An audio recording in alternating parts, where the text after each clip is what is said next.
दोन गोष्टी आहेत यूट्यूबची अर्निंग कशी होते हे समजून घेण्यासाठी। सगळ्यात पहिली महत्त्वाची गोष्ट आपल्याला माहित असली पाहिजे CPM अर्थात कॉस्ट पर माईल असं त्याला म्हणलं जातं। अगदी सोप्या भाषेत समजून घ्यायचं झालं तर एखादा जाहिरातदार ती जाहिरात लावण्यासाठी कॉस्ट पर 1000 व्ह्यूज साठी किती पैसे द्यायला तयार आहे त्याला आपण CPM असं म्हणतो, कॉस्ट पर माईल असं त्याला म्हणलं जातं।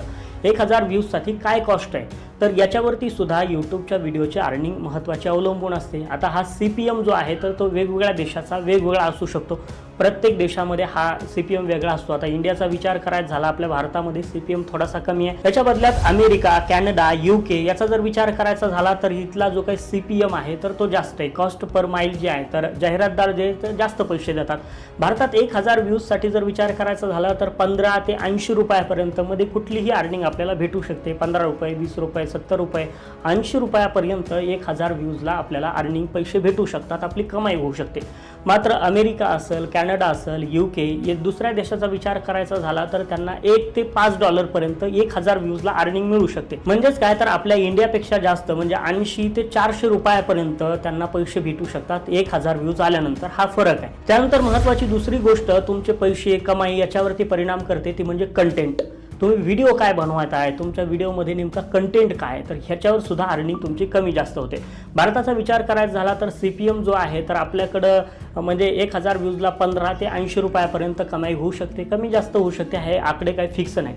परंतु कंटेंट जे आहे तर त्या कंटेंट महत्त्वाचं आहे, कंटेंट तुम्ही काय बनवताय। सगळ्यात टॉपचा जे CPM जो आहे म्हणजे कॉस्ट पर माईल सगळ्यात जास्त CPM कोणत्या कंटेंटला दिला जातो तर ती लिस्ट सुद्धा तुम्हाला इथं व्हिडिओमध्ये दिसू शकते। सगळ्यात पहिल्यांदा मेकिंग मनी ऑनलाईन हा जो कंटेंट आहे त्याला CPM जास्त आहे, डिजिटल मार्केटिंगला CPM जास्त आहे, पर्सनल फायनान्स जे आहे तर त्याला सुद्धा CPM जास्त आहे, टेक्नॉलॉजीचा कंटेंट असेल त्याला सुद्धा CPM जास्त आहे, एज्युकेशन असेल तर त्याला सुद्धा CPM जास्त आहे। याच्या विरुद्ध विचार करायचा झाला तर मनोरंजनाचे, एंटरटेनमेंटचे काही व्हिडिओ आपण बनवतो तर त्याला CPM कमी लागतो, म्हणजे याच्यावरती जाहिरातदार जे आहेत तर ते पैसे जास्त खर्च करायला तयार नसतात।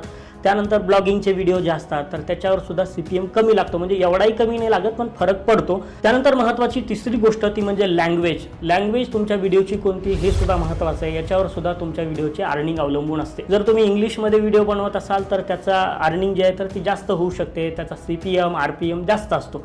याच्या विरुद्ध जर हिंदीमध्ये बनवत असाल, मराठीमध्ये बनवत असाल तर त्याचा CPM जो आहे तर तो कमी असू शकतो, RPM जो आहे तर तो सुद्धा कमी असू शकतो। आता तुमच्या मनात प्रश्न पडला असेल की RPM म्हणजे काय, तर CPM महत्त्वाचं आहे, कॉस्ट पर माईल म्हणजे जाहिरातदार पैसे देत असताना किती देतोय हे महत्त्वाची, ही कॉस्ट महत्त्वाची। तसा RPM म्हणजे रिव्हेन्यू पर माइल्स, त्यालाच आपण 1000 व्ह्यूजला किती रिव्हेन्यू पैसे कमाई गोळा होतात असं म्हणू शकतो।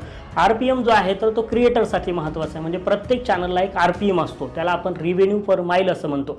कोणतंही चॅनल असो, तुम्हाला सांगितल्या पद्धतीनं तुमच्या व्हिडिओमध्ये तुम्ही ॲनालिसिसमध्ये जाऊन तिथं तुम्ही RPM चेक करू शकता। रिव्हेन्यू पर 1K व्ह्यूज, 1000 व्ह्यूजसाठी तुमचा RPM किती लागतोय, 1000 व्ह्यूज आल्यानंतर तुम्हाला किती डॉलर मिळतात तर तुमच्या ॲनालिसिसमध्ये गेल्यानंतर तुम्ही व्हिडिओ पाहताय तर तुम्हाला तिथं हा RPM चेक करता येऊ शकतो, म्हणजे तुम्हाला यूट्यूब किती पैसे देते तुमच्या लक्षात येईल।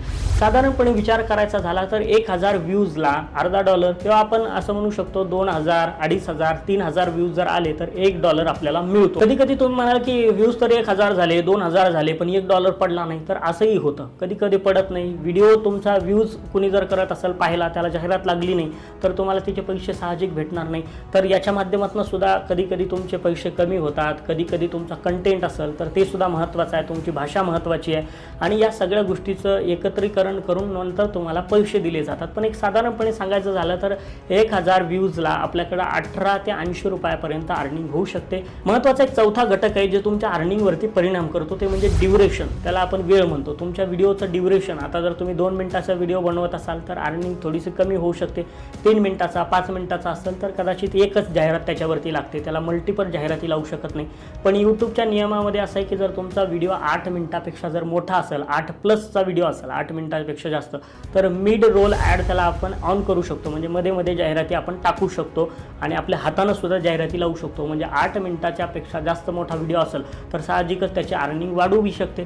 त्याच्यामुळे हे ड्युरेशन सुद्धा महत्त्वाचं आहे आपल्याला व्हिडिओची अर्निंग करत असताना। एकंदरीत सांगायचं झालं तर 2-3 हजार व्ह्यूज पडल्यानंतर आपल्याला $1 तयार होतो। तुम्हाला सुरुवातीला हे अवघड वाटू शकतं, परंतु व्ह्यूज जर लाखात यायला लागले तर मग साहजिकच पैसे जे आहेत तर ते खूप मोठ्या प्रमाणात तयार होतात। तुम्ही यूट्यूबला काम करत असाल तर भरभरून शुभेच्छा, आणि अशीच माहिती आपल्या चॅनल